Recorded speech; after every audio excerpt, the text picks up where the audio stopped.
From LinkedIn News, I'm Leah Smart, host of Everyday Better, an award-winning podcast dedicated to personal development. Join me every week for captivating stories and research to find more fulfillment in your work and personal life. Listen to Everyday Better on the LinkedIn Podcast Network, Apple Podcasts, or wherever you get your podcasts.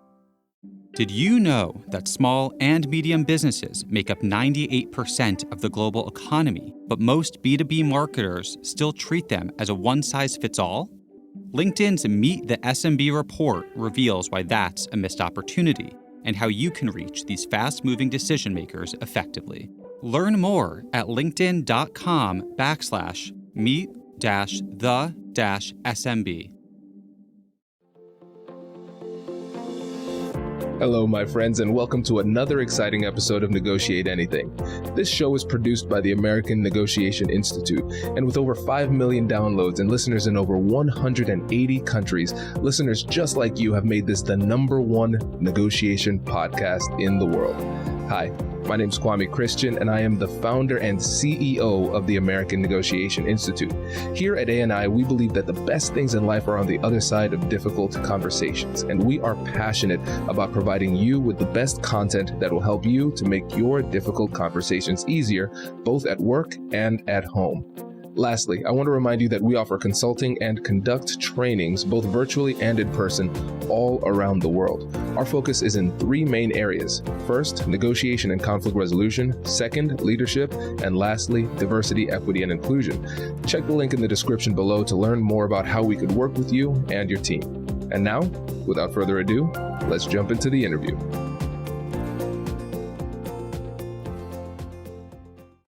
So thanks for joining us today. Thank you. I'm happy to be a guest. Thank you for inviting me. My pleasure. So how about you get us started by telling us a little bit about what you do? So as you know, my name is Jacqueline Twillie, and I teach women how to negotiate. I'm on a mission to eliminate the gender wage gap. And so what I do is I work with women in 3 ways. In the corporate setting, I work with employee resource groups or women's initiatives, and I teach women how to negotiate. On the university level, I go in right before students graduate, and universities hire me to teach their students how to negotiate. And then I work with women one-on-one when they are engaged in the job search process or about to receive a job offer. I coach them through negotiating a salary. Very cool. So how'd you get into this? So a few years ago, I was introduced to an organization called Levo League, Levo, and they have a really big campaign on Equal Pay Day, and it teaches women how to negotiate, and they do workshops all over the country. So I attended one in Atlanta, and I was intrigued. First of all, I said, is this real? Is it really this bad? So I started doing research, and I realized that, yes, it was bad, and it's worse for women of color. And then I got pissed off, and I decided to do something about it. So that's when I really started immersing myself in negotiation strategy and techniques and the science of negotiation. And I started teaching people and hosting workshops. And from there, it grew into the business. That's phenomenal. And so for the listeners out there that aren't familiar with the wage gap, can you tell us a little bit about that? Yeah, so right now, women on average make around 79 cents on the dollar compared to a non-Hispanic white male. Women of color actually make significantly less. So if we go state by state, the numbers can be alarming. But in general, white women have to work until March to make what a white man earned in the previous year. African American women have to work until August, Latino women, September, and the Native American women, November. So when you look at the wage gap, you're looking at women working almost a full year for free to earn what a man made in that same time frame. It's really more complex than just saying, oh, they make less, because when you look at traditional job roles and social roles that the women carry, women have to take off of work to give birth to a kid, whereas a man doesn't. And so women are penalized for leaving the workforce for a certain amount of time, and they're not paid for that time. So when they re-enter the workforce, there is a gap in their work history So when women and men start off right out of college, they're typically earning close to the same amount. But as they get older, as women get older, they earn less. On the other side of that spectrum, women are typically the caregivers for families. So when parents are ailing and things like that, it's typically the woman who opts out of the workforce. And so there again, we see another component of the wage gap because women are not engaged in the workforce because they're caring for families, which is essential work. So it's a really, really complex issue, but that's just an overview of what the wage gap is. Wow.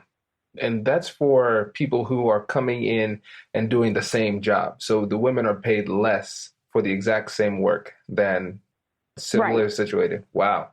That's crazy. Right. There's been some really exciting work in California and Massachusetts. The city of Boston has been blazing trails in 2016 and California in 2015 about the wage gap. Most recently, one of the things that the city of Boston is doing and the state of Massachusetts has signed off on is eliminating the requirement to disclose your previous salary history. So when you apply for a job, you don't have to say what you made in the previous role because think about it, if men and women are earning different rates for the same amount of work and then you go to another job, even if you want to earn the same wages, but you made $8,000 less than a guy who did the same work, you're starting off behind the curveball. So like I said, it's a really complex issue, but yes, it's definitely for the same work. But then if we dive all the way into the wage gap, then we look at different industries and different segments, and we'll see that some women are socialized to go into lower wage jobs. And one of the examples I like to give is if you see a woman as a housekeeper and a man as a janitor, those are very similar types of work, but janitors get paid more than maids. Wow. Never thought of it that way. It gets really, really crazy, but yeah. And that's not just for service workers, it's for professional workers as well. It goes across the board. Right.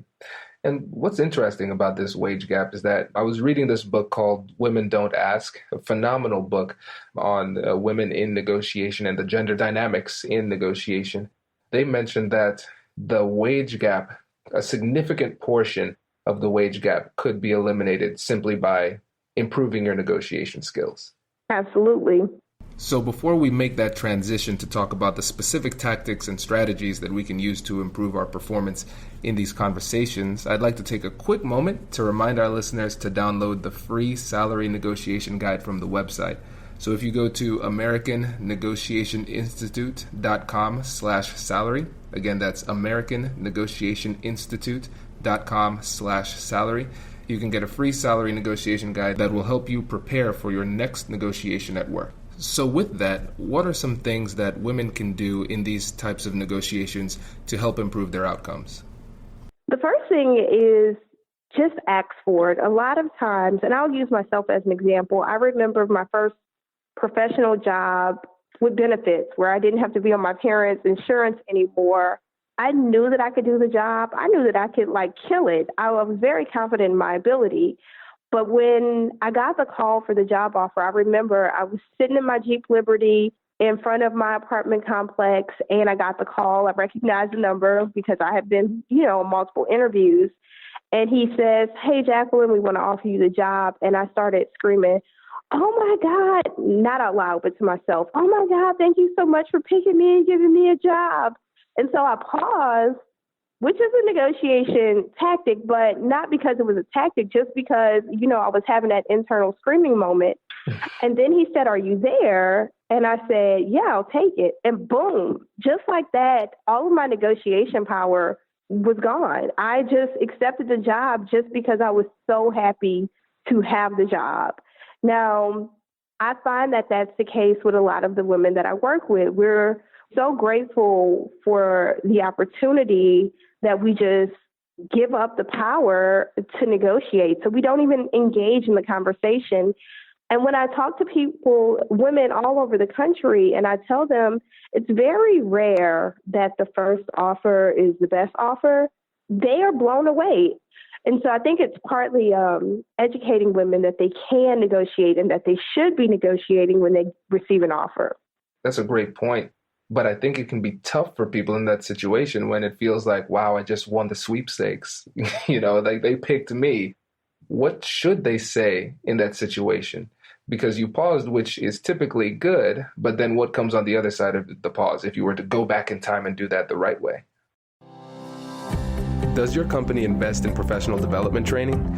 If you believe that your team would benefit from a negotiation workshop, all you need to do is go to our website, fill out the workshop request form, and then we'll set up a time to chat. These workshops are completely customizable, and we've done them all around the country. Negotiation and conflict resolution skills are beneficial across all professions, but they're especially useful in procurement, purchasing, sales, sourcing, and contract management. Our calendar is filling up quickly, and we even have some workshops scheduled for next year. If you think you might want one, I'd suggest reaching out soon so you don't miss out. Check out the link in the description to learn more, and we will be right back after this.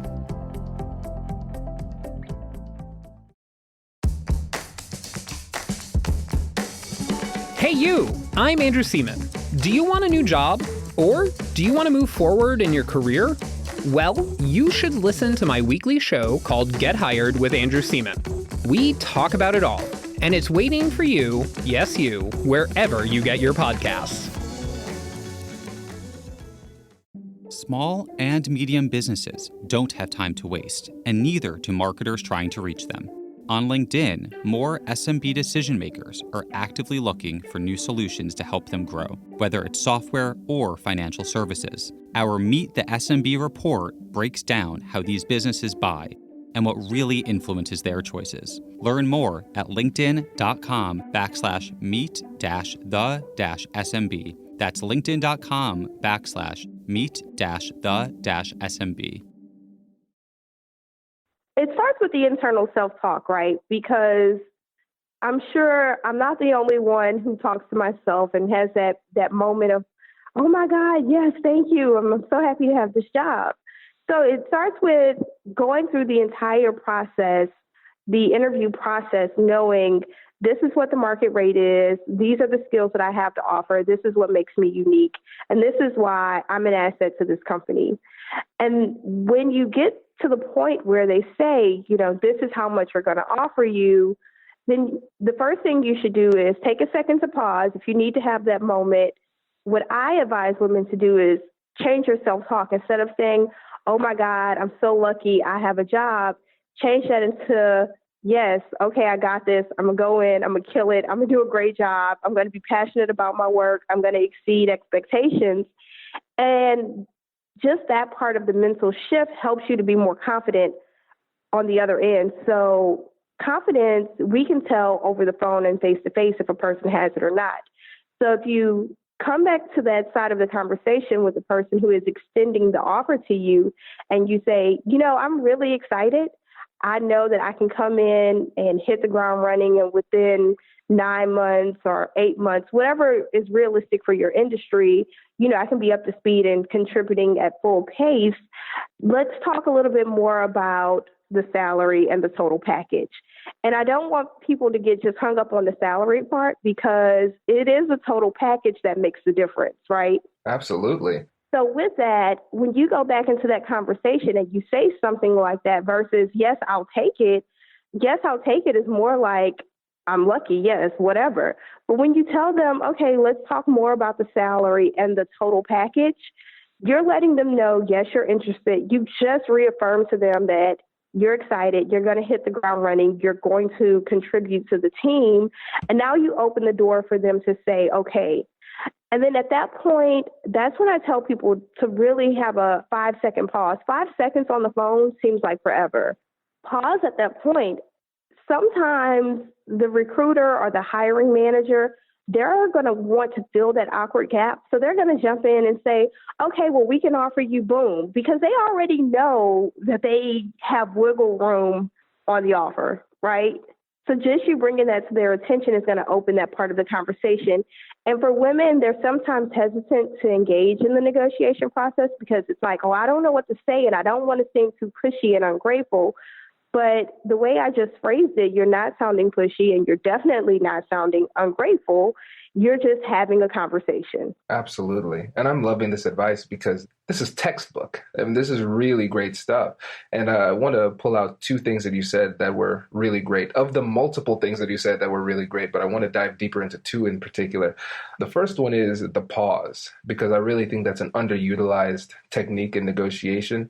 I mean, the pause has multiple functions. First, it gives you time to think. And second, it gives the other side time to think, because even though from the outside perspective, it might seem as though nothing's happening, the reality is that there's a lot of action happening in that moment. They're thinking about a lot of stuff. And like you said, if you give them that time to pause, they might jump in and negotiate against themselves and give you more without you having to take a step forward. And so giving yourself time to think and pausing is a very strong strategic move, and it's a show of confidence. The next thing is the fact that once you receive that offer, you have to understand that the dynamics of the negotiation changes. The power dynamics shift in your favor, because the fact that they've extended that offer to you means that they haven't extended that offer to somebody else. And so now they've greatly limited their options to one, but you still have all of your options on the table. And so once that shift in the power dynamic occurs, that's when you use that opportunity to negotiate for more of what you want. Yep, absolutely. And, that shift in power dynamic is really important for people to recognize, especially women when it comes to negotiating. Recognizing that you do have power in the negotiation is a huge vote of confidence, not only in the negotiation process, but as you start that job. If you're going in feeling like you're Beyonce and you're on top of the world, you're really going to go in there slaying, doing your best type of work. It's that momentum that you get throughout the negotiation process that is really important as you start a new job and you have deliverables to meet. Right. So what is the next step? So now we've gotten past the pause portion of the conversation where we wait and then we say we're going to need some time to think. What should be the next step? Should they call the recruiter back? Should they set up a meeting? Should they email? If you were talking a client through this process, what would be next? So what would be next is asking for clarification on the role. Oftentimes what I find is that the job description that's posted online that you apply to is very different from what you're going to be doing. And the way that you realize that is asking very insightful questions throughout the interview process. 9 times out of 10, throughout the interview process, you're going to learn of more duties and responsibilities that were not listed on the job description, which means the market value for that position may change. And you might find that the title isn't appropriate for the work that you'll be doing. So during that process where you're thinking, before you go too far into the conversation, you definitely want to go back and check the market rate. And a couple of tools that I tell people to use to check the market rate is salary.com, payscale.com. LinkedIn has a new tool called LinkedIn Salary. But you definitely want to make sure at that point that you understand the market rate for the position that you will be accepting. And so if you need to, you can go back and say, based on our discussion throughout the interview process, I'll be tasked with doing X, Y, and Z. That's more in line with this title. And so the salary that matches that title in this city is more along the lines of $88,500. So at that point, you're letting them know that you've done your research. The role that you interviewed me for, I definitely want it. You want me because I have an offer, but let's make sure we're being paid here. And again, it's just a conversation. It's not a battle. And that's what you do before you accept the offer. Once you get clarity, if everything was everything and the role is exactly how it was described on the job description that you applied for, even if the salary is on target, is exactly what you want to take some time to think it over. This is a good time to engage industry experts, a mentor, someone you trust in the industry. They don't have to work directly in that company, but that's when you want to get on the phone and say, hey, I've been extended this offer. I'm going to accept it. What do you think? Because sometimes if someone has more in-depth knowledge of that industry, they can give you a heads up like, oh, you know what? I think they might be bought out by this company. So make sure that you ask for, something special in your signing package that's going to protect you in case the company is bought out, if the rumors are true. So don't just blindly accept it if everything is everything. And then on top of that, you want to make sure that you're asking the person who extended the offer to you, when will you receive the offer in writing? And this is huge. This is probably where I see most skilled professionals make a mistake.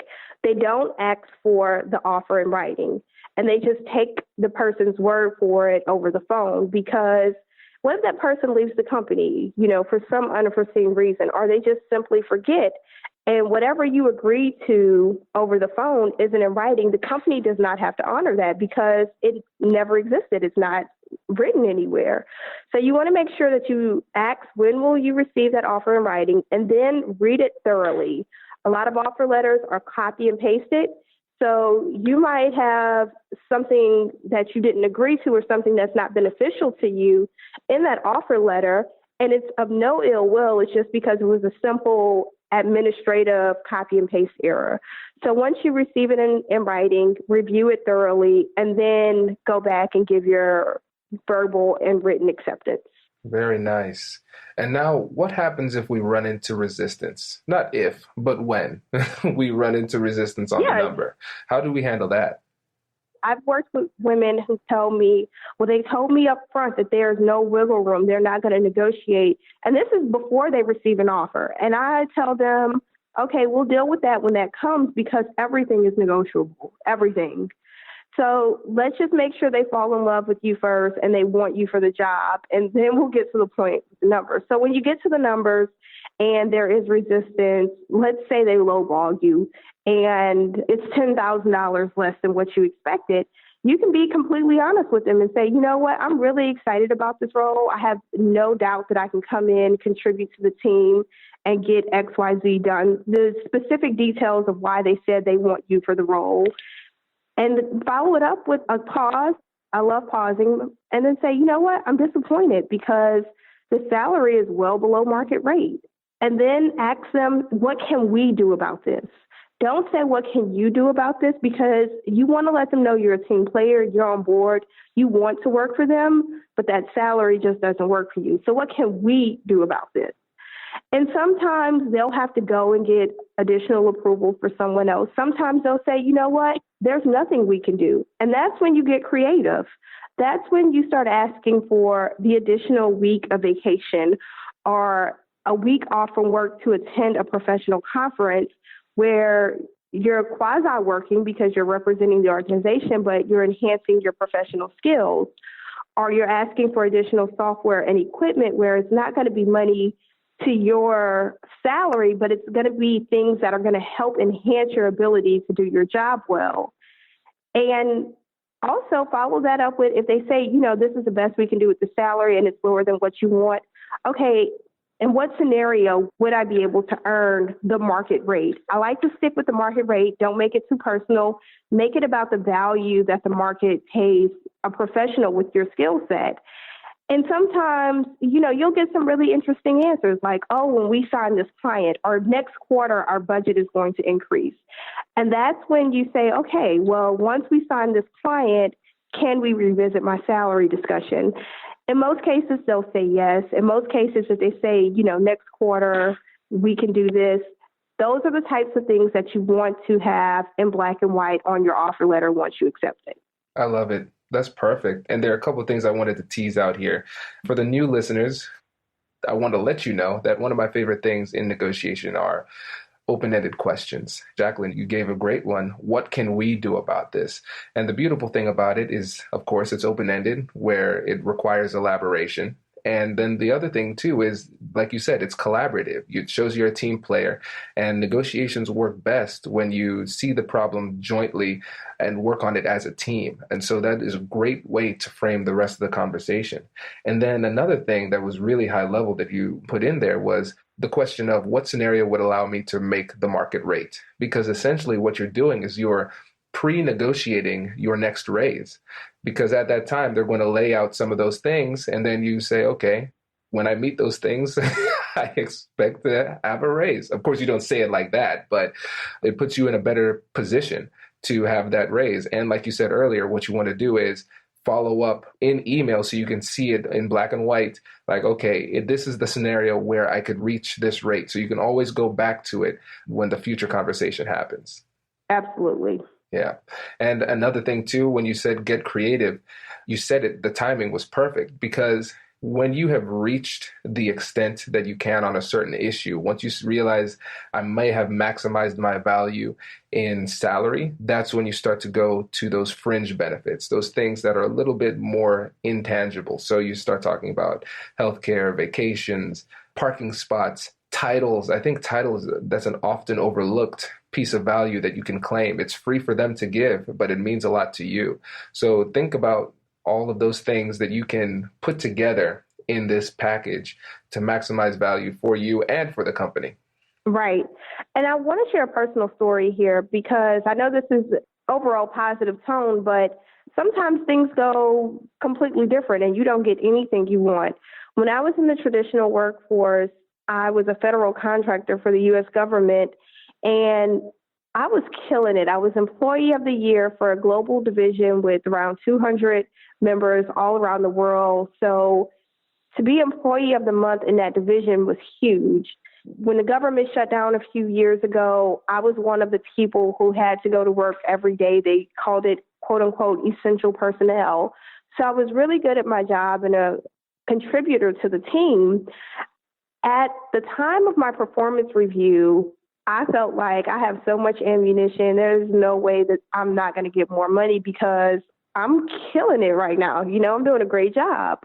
So I go in, we have our performance review discussion. At the end of the conversation, I said, you know, I was hoping that we would have a discussion about the salary. And I really appreciate you recognizing that I was Employee of the Month. And I appreciate that you recognize that I worked on these projects, because those were very fulfilling work for me. And it also helped enhance my professional value, but I just love contributing to the team. So I'm having this conversation and I'm using her words and mixing them with mine and telling her how much I'm enjoying doing the work. And so I got to the point where I said, I'm really doing work along the lines of this title. So I was hoping for a title change, and along with that, the matching salary. And also, when we were shut down because it snowed and I had to work from home a couple of days, you really were impressed on how much work that I got done working from home. So I was thinking that, you know, maybe if I work from home once a week or once a pay period, I can continue to contribute at a high level and crank out a lot of work while working from home without interruptions from people walking around my cubicle and things like that. And so she was stunned that I had three things, but I packaged them all together in one conversation. Okay, so that's one thing I want to pull out of that. So I felt so confident. And she said, well, you know what? I need to think about it. So I felt like, okay, cool. I'm going to at least get two of the three things that I asked for. But guess how many I got? I'm afraid to guess. I got nothing. Oh. Nothing at all. No raise, no title change, no work from home days. I was bummed. I was absolutely bummed. But I didn't go back to work and start bad-mouthing her. My work performance didn't decrease. I continued to do excellent work. I continued to have a positive attitude. So a few weeks later, I got a bonus, not a raise, which was great. And then several months later, I got an email saying, hey, you can work from home, but the only day that we can justify you working from home will be Fridays. So every Friday, work from home. And I'm thinking, this is a joke, because I worked with a lot of pranksters. So the next Friday, I show up to work, and she's like, what are you doing here? You work from home on Fridays. I grabbed my purse and my bag, my laptop so quick, and I was out the door. I'm like, yes. The point of that story is every negotiation isn't going to go the way that you want it. Even if you say everything the quote unquote right way, even if all of the odds, in your opinion, are stacked in your favor, sometimes the timing just isn't right. So don't be quick to be like, I'm out of here, I'm quitting, I'm getting a new job. You know, assess the situation. When you're not emotional, make a very well thought out plan on what you're going to do next. But then on top of that, sometimes, just like my situation, you might get other things, but it might just be a few months later. So don't be so impatient when you don't get things that you want right out of the gate. I love that example because it's like you said, it proves that negotiation it's not a formula. You could do everything right and still end up with the result that you didn't want. It's a framework. It puts you in a better position to get what you want. That reminded me of one of the stories that my friend told. He was working at a bank and he asked for more. He was making about 80,000 and he said, hey, I've been doing pretty well. As a result of the work that I've done, we've made significantly more money. I was hoping I could get a raise. He approached that conversation, had it in a professional way. They said, no, sorry, we can't find the money to give you a raise, which is funny because they're a bank, but I digress. And so he realized that his value in the market was higher than what he was currently being paid. And so he used the walk away option. And I think that's an option that a lot of people fail to utilize. Sometimes it takes walking away. If you genuinely believe that you would be in a better position somewhere else, you have to be willing to walk. And he was walking genuinely with the belief that I'm just going to a new place. But once he said, I'm leaving for a new job and the salary is about 110, miraculously, they came up with an additional 40,000. And so he ended up staying and his salary is now 120. And so a lot of times they need to see that you're willing to leave because these jobs sometimes can take you for granted. And so if you show that you don't need them in certain circumstances, it could be a good negotiation point. Again, I wouldn't bluff. If you really don't want to leave, don't threaten to leave. But if you think that your market value is better, don't be afraid to leave either. Oh, yeah, absolutely. I agree with that 100%. And the key there is people have asked me, well, I just want to tell them this to see what happens. And I tell people with extreme caution, you want to do that with caution because what if they really cannot? And they say, it's been a pleasure for you to work here.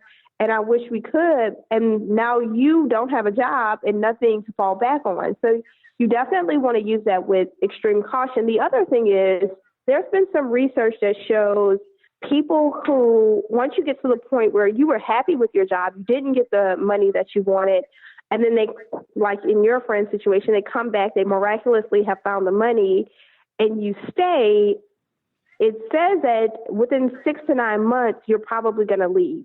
So you definitely want to think about this. It's definitely not a knee-jerk reaction. It's something that, I like what you said, you want to assess your market value and be really honest with your skill sets and the market rate, making sure that you're going to earn, a fair amount. But you do want to do that with extreme caution because once you get that ball rolling and your employer says, oh, they might be willing to walk, then you might receive some type of backlash in the workplace, which is one thing that we haven't talked about yet, which I would like to touch on is women, when they're negotiating, oftentimes will experience backlash when asking for a title change, a promotion, a raise, and even negotiating salary.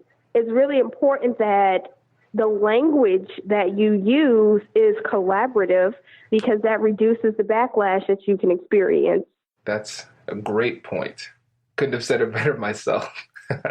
Well, I know we're coming up on time, but I wanted to get 2 listener questions in. There were people who were really interested in getting the chance to ask you questions.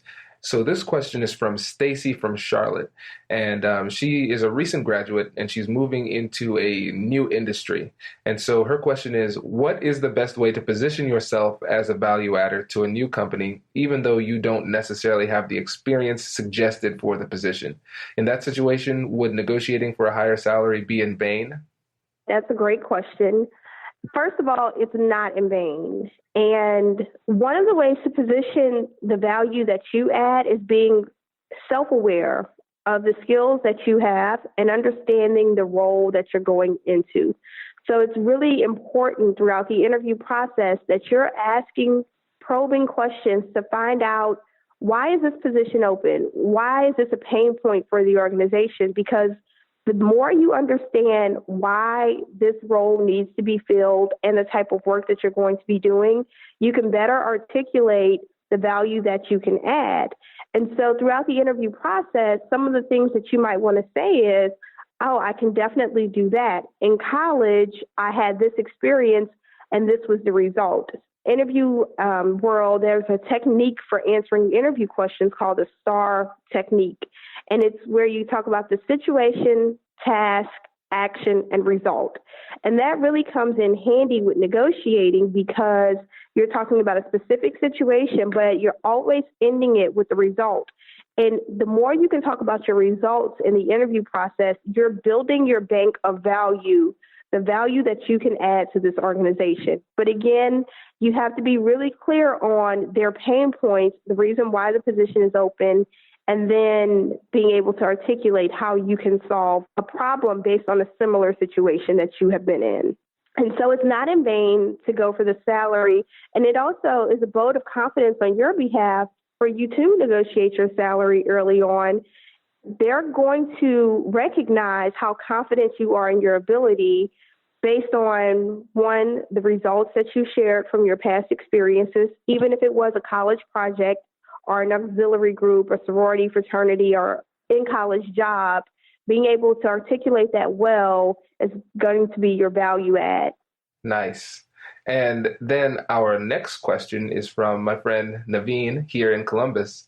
And he asked, what do you do if you're having a conversation with a company, you interview, things go well, and then you don't hear anything from them?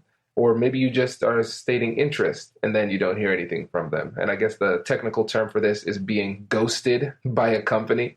What advice do you have for job applicants who are going through that situation? So that's a great question and very appropriate because we're coming off of the U.S. holiday season. And so I've received so many emails and phone calls from people saying, well, I was engaged in the process and then it just fell off. One of the things that you have to remember, a lot of times, especially if you're working directly with a hiring manager, it's not their full-time job to hire people. They have other duties and responsibilities. So don't take it personal. Because what if a server went out? Or what if their building caught on fire? Or what if someone in their company passed away unexpectedly? Then that changes the dynamic of their organization and they have to do things. In the U.S., between Thanksgiving and New Year's, the hiring process slows down because a lot of people are taking time off for work. It's use it or lose it time. So most companies, larger organizations, give their employees somewhere around the second week of January to take all of their vacation or they lose it. So you have so many people taking time off. Someone may have taken off for Thanksgiving. Someone may have taken off at the beginning of December. Someone's taken off mid-December, first week of January. So there's multiple people who are involved in the interview process that are going to just be out of the loop. And so it won't pick back up until mid-January. But this can happen at any time of the year, not just the holiday season. So keep in mind that it might not be you, it might be internal factors into that organization.